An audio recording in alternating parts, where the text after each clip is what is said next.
The community center was alive with chatter long before the meeting began. Folding chairs scraped against the floor as neighbors claimed their spots, and the hum of low conversation filled the air. It was the monthly HOA meeting, and though most people came out of obligation, this one seemed to have drawn more faces than usual. The fluorescent lights buzzed faintly above, and a stack of printed agendas sat neatly on a table by the door.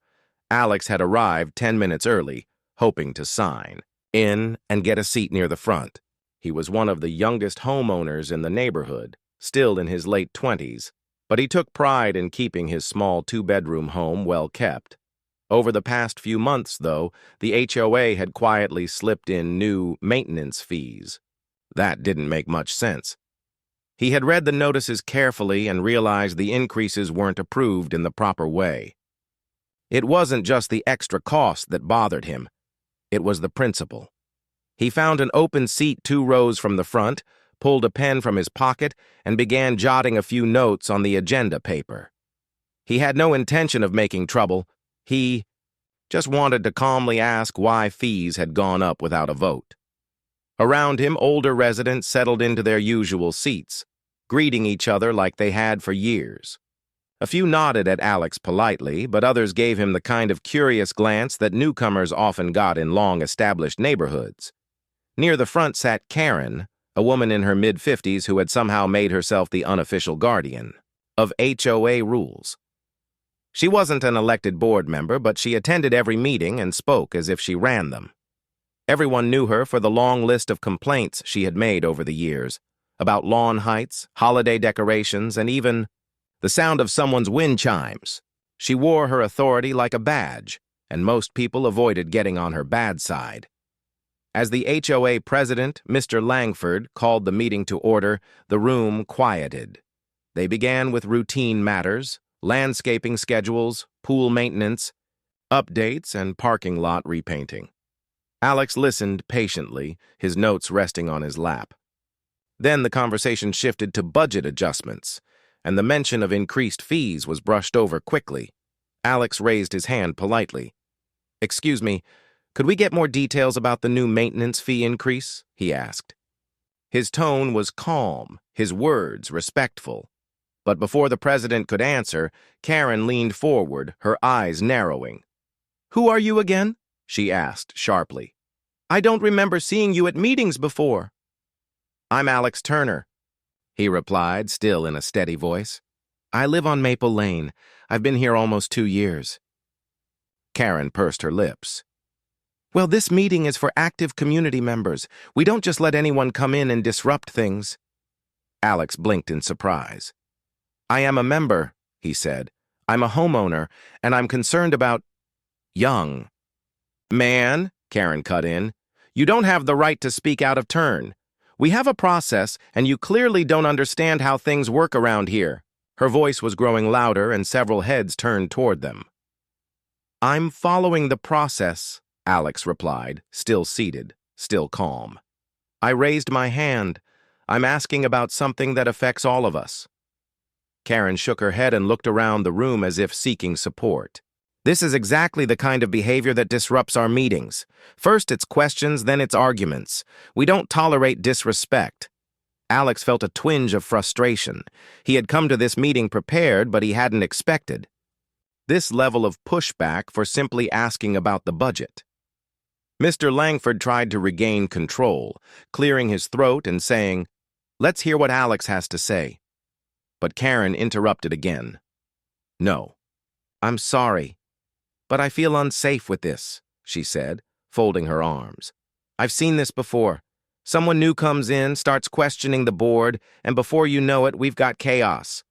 The room was tense now. A few people shifted, uncomfortably in their seats. Alex took a slow breath. "All I'm asking for is an explanation," he said evenly. "That's not chaos." Karen's eyes flashed. "This is unacceptable. I'm not going to sit here and be intimidated." She reached into her bag, pulled out her phone, and began tapping the screen. At first, Alex thought she might be sending a text, but then he heard her voice. Hello, yes, I'm at the Oak Ridge HOA meeting, and there's an aggressive man here making people feel unsafe. The words hit the air like a stone thrown into water, sending ripples of shock through the room. Alex froze in place. Aggressive? Unsafe? He hadn't even raised his voice. People glanced between him and Karen, unsure of what to believe. Karen continued speaking into the phone. Yes, he refuses to leave. Yes, we need an officer here right away. She shot Alex a look that was half triumph, half warning, as if daring him to speak again. Alex's mind raced, but outwardly he stayed still. He knew that escalating would only make things worse. He glanced toward Mr. Langford, who looked uncomfortable, but said nothing. The other board members exchanged uneasy glances, but none stepped in to correct Karen. The rest of the room was silent, except for the faint hum of the overhead lights. Alex could feel the eyes on him, neighbors he'd barely met, watching as one person's accusations painted him as a problem. He thought about the irony. He had come here to talk about fairness, and now he was the one under suspicion. Karen put her phone away and sat back in her chair, her lips tight, her arms still crossed. She looked satisfied, as if she had done her duty in protecting the meeting. Alex, however, simply sat there, his thoughts calm but sharp. He had done nothing wrong, and if the police came, he had nothing to hide. Still, he couldn't help but wonder how far Karen was willing to go to keep certain people from speaking up. The meeting stumbled on, with Mr. Langford trying to continue the agenda, but the mood had shifted. Every word felt heavy, every glance was loaded with unspoken questions. Outside, the evening sun dipped lower, casting long shadows across the community center parking lot. Somewhere in the distance, the faint wail of a siren began to grow louder. Inside, Alex straightened in his chair, his eyes fixed ahead. Whatever happened next, he would face it head-on. The siren outside grew louder, cutting through the tense air inside the meeting room. Conversations slowed to murmurs, and people glanced toward the door. Karen sat straight in her chair, a faint smirk on her face, as if she had already won some invisible battle. Alex, on the other hand, remained calm, his hands resting loosely on the agenda sheet in front of him. He could feel every eye on him, but he refused to let it rattle him. When the door finally swung open, 2 uniformed officers stepped inside. The sound of their boots echoed on the linoleum floor. They scanned the room briefly before Karen shot, her hand into the air like a student eager to answer a question. "Officers over here!" she called, her voice carrying more authority than she actually had. The taller officer, a man in his early 40s, led the way, followed closely by a younger officer with a calm expression. Karen immediately stood, pointing in Alex's direction. "That's him," she announced. "That's the man I called about. He's been disruptive, argumentative, and I feel threatened." A ripple of whispers passed through the crowd. The older officer's eyes shifted to Alex. "Sir, can we talk to you for a moment?" he asked, his tone even but professional. Alex nodded and stood slowly, careful not to give the impression of resistance. "Of course," he replied. His voice was steady, and he met the officer's eyes without hesitation. The younger officer spoke next, his tone measured. "We just need to hear your side of the story. We're not here to jump to conclusions." Karen, still standing, interrupted before Alex could answer. "There's no side of the story," she insisted. "He doesn't even belong here. He's not a proper member of this community." Alex turned toward her, still calm. "I live on Maple Lane," he said, addressing both Karen and the officers. "I own my home, and I've been here almost 2 years. I came to this meeting to ask about fee increases. I haven't raised my voice or made any threats." The taller officer raised a hand slightly to signal for Karen to step back. "Ma'am, we'll handle this," he said firmly. Karen pressed her lips together but sat down, her eyes still fixed on Alex. The officers guided Alex a few steps toward the side of the room, away from the central table. What exactly happened? The younger officer asked. Alex explained briefly, keeping his account factual. I asked about the budget and the recent maintenance fee increase. She interrupted me several times, said I didn't have the right to speak, and then called 911 saying she felt unsafe. I haven't done anything to threaten her or anyone else here. The older officer nodded thoughtfully. All right.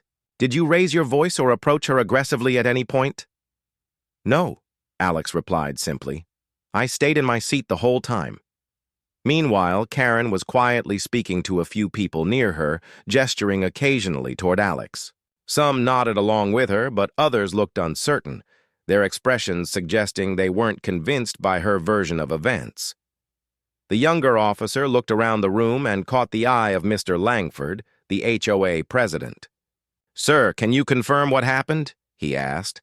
Mr. Langford hesitated, glancing between Karen and Alex. Well, he began slowly. Alex did ask a question about the budget. It's true Karen interrupted, and there was some back and forth. But I didn't see any threatening behavior from him. He was sitting the whole time. That statement caused Karen's jaw to tighten, though she said nothing. The taller officer stepped back toward the group, addressing everyone in the room. Folks, there doesn't appear to be any violation of the law here. Asking questions at a public meeting is not a crime. Unless there's more to this that we haven't been told, we're going to consider this matter resolved. Karen shot up from her chair again. But he made me feel unsafe, she insisted. Doesn't that count for something? The older officer looked at her kindly but firmly. We understand, ma'am, but feeling uncomfortable isn't the same as someone breaking the law. We've spoken to witnesses, and we don't see any criminal behavior here. A low murmur of conversation spread among the neighbors. Some looked relieved, others curious. Karen's expression shifted from confidence to mild frustration, though she still tried to hold her composure. Alex stood quietly, letting the officers speak. Inside, he felt a mix of relief and disbelief. Relief that the officers were being fair.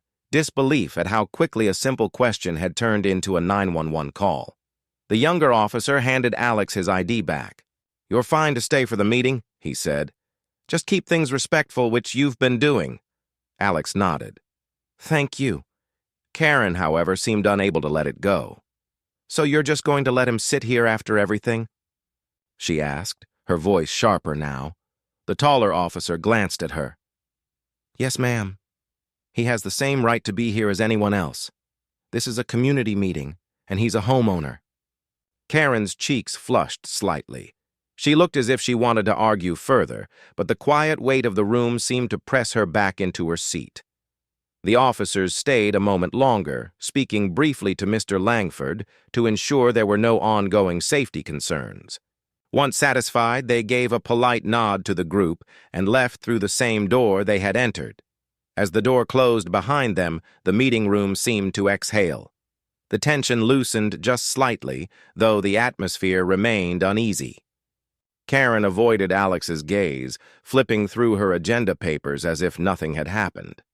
Alex returned to his seat, his calm demeanor unchanged. He knew this wasn't over, not because he wanted more conflict, but because moments like this had a way of lingering. People would talk, and the truth would spread one way or another. The meeting continued, though the tone was subdued. When the budget topic came back around, Alex chose not to push it further for the moment. He could sense that pressing now would only make Karen more defensive, and he didn't want to give her any reason to repeat the scene. Instead, he listened quietly, making notes for himself. He planned to address the issue in writing later, where the rules of discussion couldn't be interrupted by personal grudges. Still, as he sat there, he caught the occasional glance from a neighbor, some with curiosity, others with a hint of newfound respect. It was clear that not everyone agreed with Karen's actions, and some had noticed how composed he'd remained under pressure. Outside, the evening light faded into dusk. Through the tall windows of the community center, the first street lights flickered on, casting a warm glow on the quiet streets. Inside, the rest of the agenda moved forward, but the earlier drama still hovered in the air like a faint echo. Alex knew one thing for certain: this was not the end of the story. Karen might have tried to paint him as an outsider tonight, but she would soon learn that she had misjudged him completely, and that she had no idea who she was dealing with. The meeting room settled into a soft hum after the officers left, but the calm felt fragile, like a thin layer of ice over deep water. People whispered in pairs. Pages of the agenda turned with slow, careful rustles. Mr. Langford thanked everyone for their patience, then cleared his throat and tried to guide the group back to the printed order of business. But the energy in the room had changed. Even the fluorescent lights seemed quieter now, as if the building itself were watching what would happen next. Alex sat back in his chair, breathing evenly. He still had his notes in front of him, but he didn't rush to speak. He wanted the room to settle. He wanted people to feel safe again, not tense and guarded. Across the aisle, Karen stared at her papers as if she could will the earlier moment out of existence. She kept her chin lifted, and her lips pressed together. The confidence was still there, but it had a flicker in it now. "Moving on," Mr. Langford said, tapping his pen gently on the table. "We'll revisit the budget item later in the meeting. We should first finish the landscaping report and the pool access updates." He got through a few small items and people began to relax a little.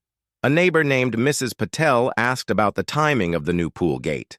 Someone else wondered if the playground shade sail could be repaired before the peak of summer.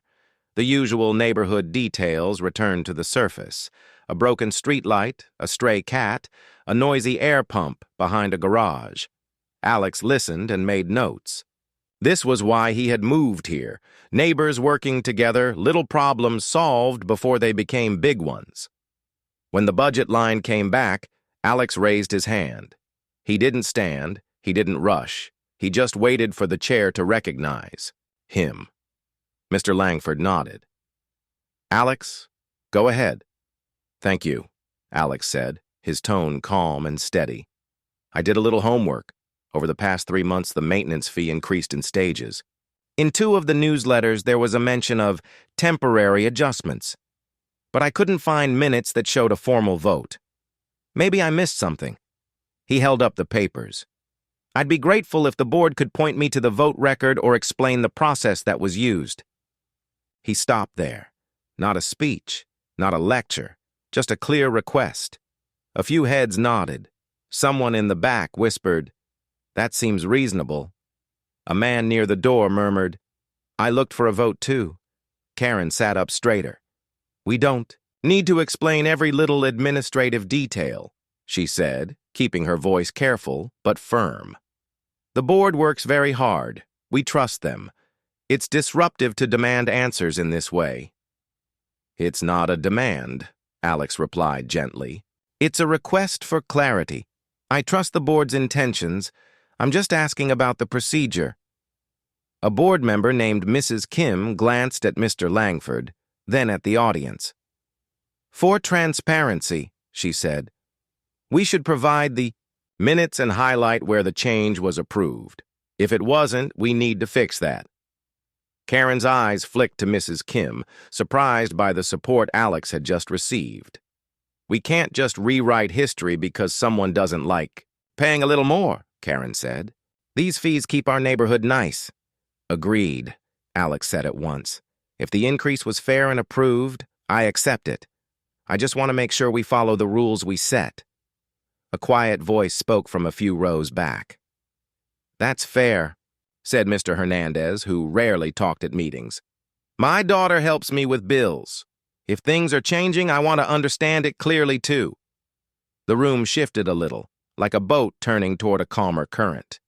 The tension was still there, but it wasn't centered on Alex anymore. It was spread across a simple question: did we do this the right way? "All right," Mr. Langford said, rubbing his temple with the back of his pen. "Here's what we'll do. We'll pull the last 6 months of minutes and treasury notes. If the minutes don't show a formal vote, we'll schedule a vote as soon as possible and we'll reset the fee to the prior rate until that happens." He looked around. "Does anyone object to that?" No one did. A few actually said, "Good," under their breath. Karen exhaled sharply through her nose. She didn't want to argue against transparency, not in front of a room that had just watched two officers say Alex had every right to be here. So she tried a new angle. "It's unusual for someone who never comes to meetings to suddenly take such an interest," she said. "I just hope this isn't part of some plan to make the board look bad." "It's part of a plan to understand," Alex said, still calm. "Nothing more," Mr. Langford nodded. "We'll bring the records to the next meeting and also post them in the shared drive." He made a note. "Thank you." The meeting took a short break after that.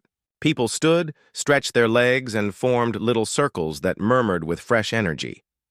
The chatter wasn't about drama anymore. It was about steps and solutions. Alex slipped out to the hallway for a cup of water from the cooler. The corridor was quiet, and the night air leaking under the door felt cool on his face. As he filled his paper cup, the younger officer from earlier came back inside, holding a pen and a small notepad. He noticed Alex and gave a friendly nod. "Forgot my pen," he said with a small smile. "Looks like the room calmed down." "It did," Alex answered, returning the nod. "Thank you for handling it with care. People get stressed at community meetings," the officer said. "It's normal. You stayed steady. That helps more than you know." Alex felt grateful for the kindness. "I just want to be a good neighbor," he said. "That's all." The officer's radio crackled softly at his shoulder. A voice spoke a few clipped words that Alex couldn't make out. The officer listened, then answered in a low tone and clicked it off. "Our supervisor just asked for a brief follow-up," he said. "Everything's fine." "Appreciate you," Alex said. The officer hesitated a second, as if he wanted to add something more, then simply tipped the edge of his cap and stepped back out into the night. Through the glass door, Alex saw the faint glow of patrol car lights. Parked at the far end of the lot, no sirens, just a quiet presence. The breeze in the hallway smelled like cut grass from the field behind the center. When Alex returned to the room, a few neighbors stopped him with small, friendly words. "Thanks for asking the question I wanted to ask," said Mrs. Patel with a warm smile. "You kept your cool," said Mr. Hernandez. "My daughter says that's the best way to get good things done." Alex thanked them both and took his seat again. Karen was back at her place too, but she was quieter now, flipping through her notes in short, sharp motions. If she had expected everyone to rally around her earlier, the room's gentle response had surprised her. She did not look at Alex. Instead, she spoke to the woman next to her in a whisper, and the woman only nodded politely without adding more. The meeting picked up again. A neighbor requested a small grant from the HOA to update the community bulletin board. Another asked about fixing a crack in the tennis court. The pace felt normal, the kind of easy rhythm that makes a neighborhood feel like a big front porch. When it returned to the budget, Mr. Langford made the transparency plan official. "We'll form a short-term budget review group," he said. 3 volunteers from the community and 2 from the board. We'll look at the fee changes and bring back a recommendation and any required votes." Several hands went up to volunteer. Before Alex could even raise his, Mrs. Kim spoke. "I'd like Alex to be on that group," she said. "He did the homework and came with notes. That's helpful." There was a little ripple of approval. Alex lifted his hand, surprised and grateful. "Happy to help." Karen finally spoke. Again, careful but firm. "I want to be on that group too," she said. "I know the history of our finances. I can provide context." "Good," Mr. Langford said, writing names. "We'll take 5 volunteers, that's 2. He looked around and added 3 more names as neighbors offered to serve. "We'll meet next week and post the details." The room seemed to breathe easier. Even Karen's request to join the group felt like a small bridge. If she was on the team, she could see that transparency did not mean blame, it meant clarity. Maybe that would settle the air between her and Alex. Maybe. Outside the doors, a shadow crossed the long windows. A few people glanced up, then back to their notes. The meeting rolled on. The younger officer reappeared in the doorway for just a second, looking for Mr. Langford. He walked to the front, leaned down, and spoke softly so only the board table could hear. Mr. Langford listened, nodded once, and replied in the same quiet tone. The officer stepped away, gave a quick, polite wave toward the room, and left again. "What was that about?" whispered the neighbor beside Alex. "Not sure," Alex said, though his eyes had followed the brief exchange. No alarms, no raised voices, just a short message delivered and received. He turned his attention back to the agenda. Mr. Langford cleared his throat and smiled in the direction of the audience. "We've made good progress tonight," he said. "We'll take a couple more questions, then close." A hand shot up from the back. It was a man who owned a small company that sometimes donated supplies for neighborhood events. "I want to say something," he began. "We're lucky when new homeowners show up ready to help. We need fresh eyes. And we need our longtime residents, too. Both sides matter. That's how a neighborhood stays strong." The room nodded along. Even Karen's face softened half a shade, as if she accepted the idea, even if she did not want to show it. Alex felt the knot in his chest relax. He hadn't come to win a debate. He had come to be part of the salute. The new headlights in the parking lot washed over the glass doors in a slow sweep, then settled into a steady glow.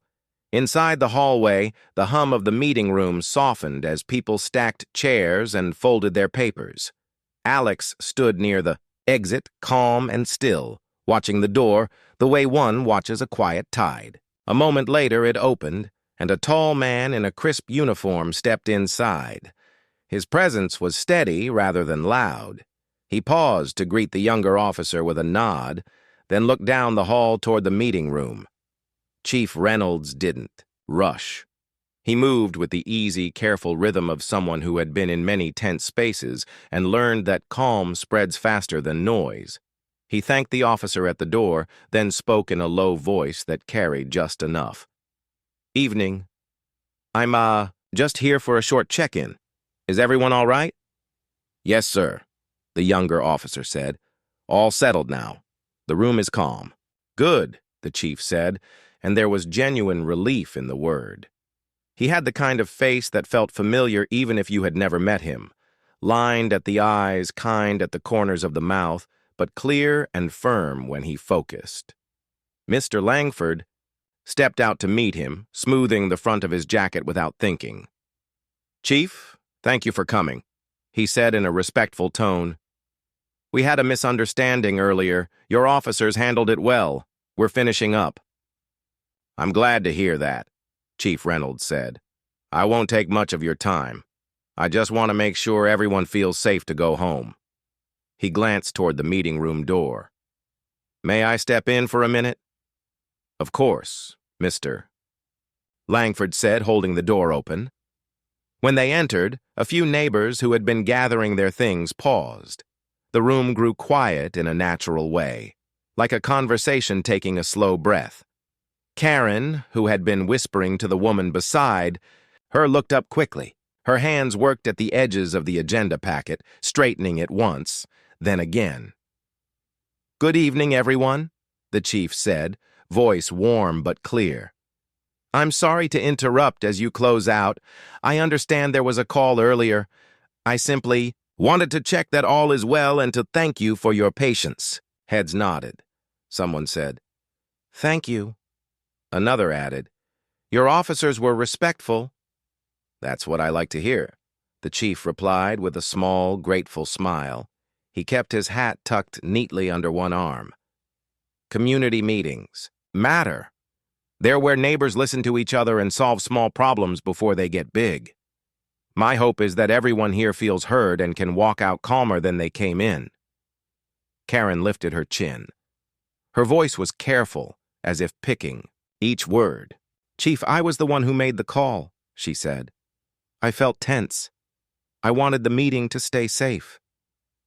Thank you for saying that, the chief answered, turning to her with the same steady attention he gave to everyone else. Feeling tense is real. We all want safe spaces. My gentle reminder to the whole room is this. A call to the emergency line brings officers quickly. It's a serious tool, and we ask that it be used when there's a clear need. I'm told your officers found a calm discussion here. That's good news. Karen's eyes shifted. I understand, she said softly. She didn't argue. She didn't look at Alex. She just folded the agenda again, smaller this time, as if making it fit. The chief looked around, taking in the faces. I also heard you have some questions about budget records, he said in a friendly tone. That's important work. Good records help trust grow. Sounds like you've got a plan. Mr. Langford nodded. We do. A small group will review minutes and bring a clear update next meeting. We'll post everything for everyone to read. Excellent, the chief said. Transparent steps help calm nerves. He was about to offer a polite good night when his gaze found Alex near the aisle. For a heartbeat, the room receded. The chief's face softened, not in a way that broke the moment, but in a way that revealed something true and simple. Alex, he said, the name carrying more warmth than formality. You all right? The shift was small but unmistakable. A few heads turned. The younger officer, still by the door, looked down with a faint smile as if he had expected that word to land. Alex dipped his chin once. I'm okay, he said.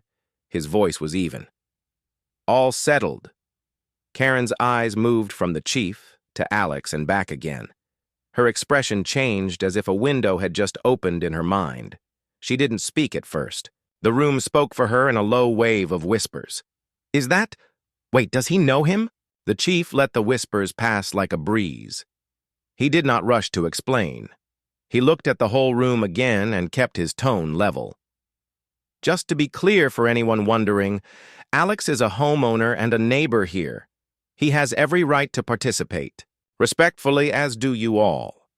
He let that rest, then added, plain and honest, he's also my son. The words landed without a thud. They did not crush. They did not brag. They simply settled into the space like a piece that had been missing from a puzzle, completing the picture that many had just started to see. No one moved for a heartbeat. Then a few soft "oh" sounds rose and faded. Mr. Hernandez, who rarely spoke, gave a small nod as if things made sense now. Mrs. Patel let out a gentle breath and smiled. The younger officer glanced at the floor, not to hide anything, but to give the room time to adjust. Karen looked down at her hands, then up again. I didn't know, she said. It wasn't an excuse.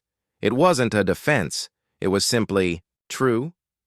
It's all right, the chief replied in the same calm voice. The point isn't who belongs to whom. The point is this. The rules of respect are the same for all of us. My son knows that. I know that. So do you. He gave Karen a small, kind nod that invited dignity rather than taking it away.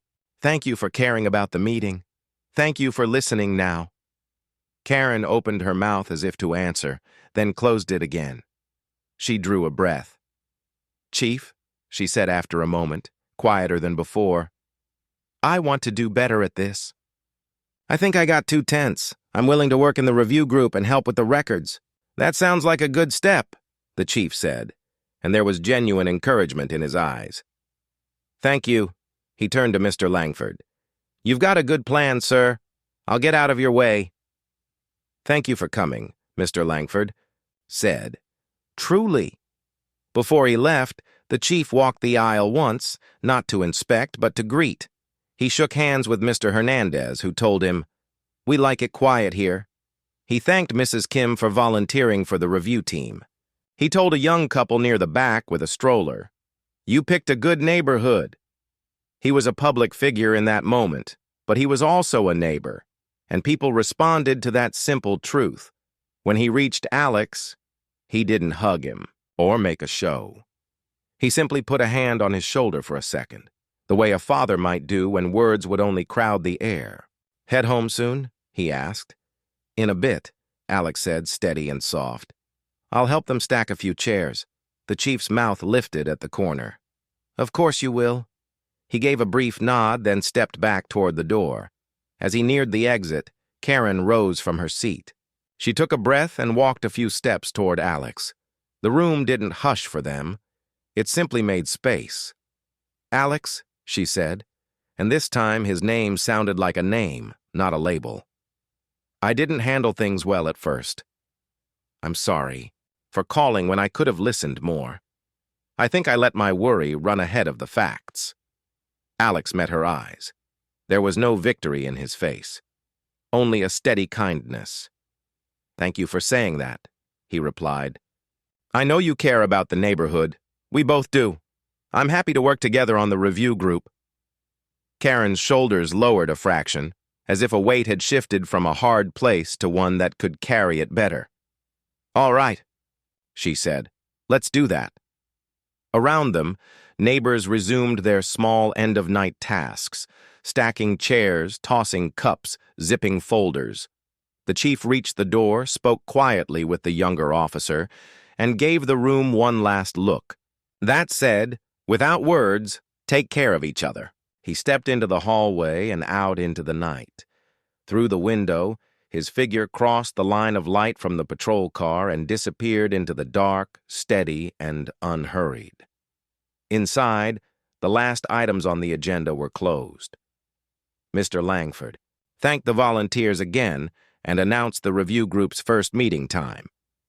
"We'll post the minutes and the budget notes by Friday," he said. "If you don't use email, we'll print copies at the center desk." People filed out in twos and threes, the kind of small clusters that carry talk from a room to a parking lot, and from a parking lot to front porches. A few stopped to shake Alex's hand. "Glad you asked your question," someone said. "See, you next week," said another. Mr. Hernandez patted Alex's arm gently as he passed, a gesture that felt like trust. Karen lingered near the front, packing her bag more slowly than she had earlier. When she finally reached the door, she paused. The younger officer opened it for her. "Have a good night, ma'am," he said. "You too," she answered. Outside, the air held a soft hint of cut grass and warm pavement cooling under the stars. Alex helped carry the last stack of chairs to the storeroom and turned off the light. The room, empty now, seemed peaceful in a way that felt earned. He stepped into the hallway, thanking Mr. Langford for the meeting and Mrs. Kim for her support. Then he pushed through the outer doors and stood for a moment under the awning. Across the lot. The patrol car headlights drifted off and turned down the street, unhurried, like a line drawn gently away. Alex pulled in a long breath, then let it out. He checked his phone. A simple message glowed on the screen number. "Proud of Ho." The week after the meeting moved quickly, but not in a rushed way. It moved with purpose. Word spread through the neighborhood, not as gossip, but as a simple chain of facts.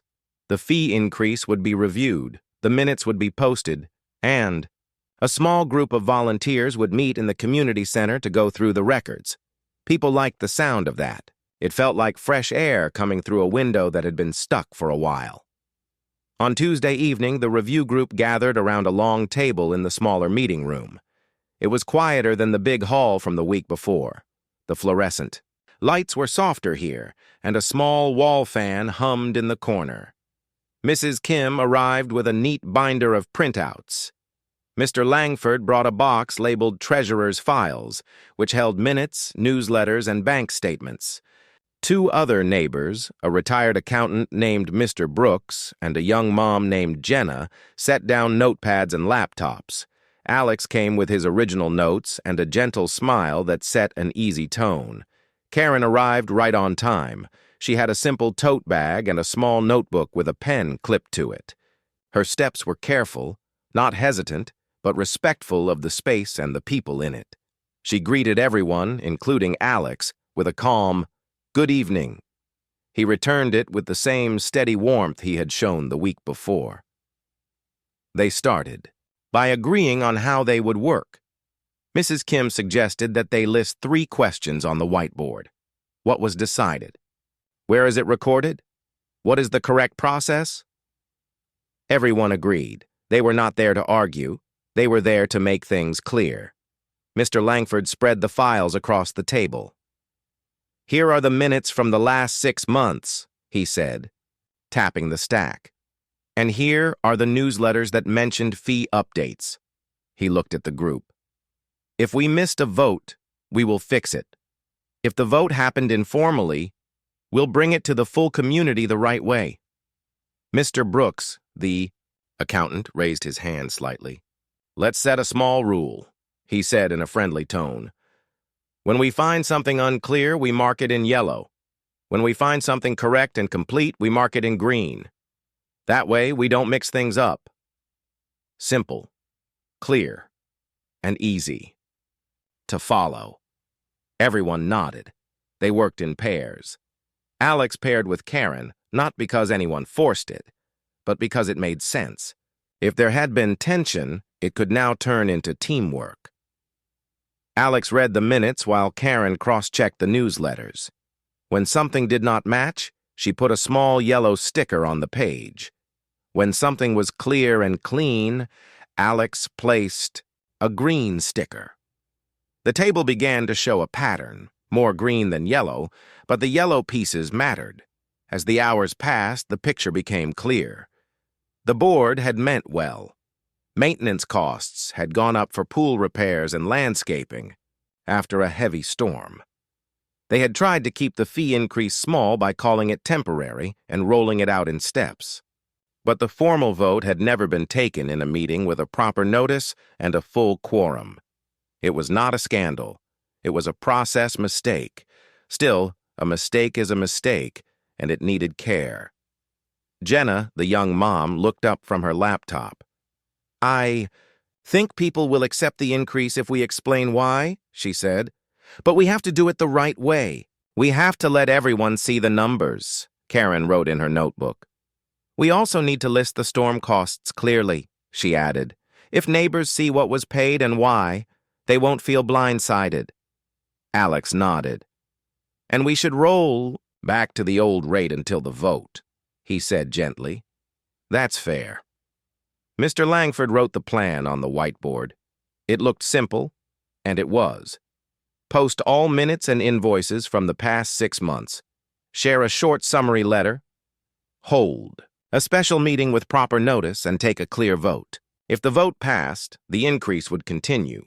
If it failed, the board would revisit the budget. No tricks, no shortcuts. Only steps everyone could see. They took a short break. Someone brought paper cups and a pitcher of water. The fan in the corner kept humming, steady as the work itself. Karen stood by the window and looked out toward the field behind the center.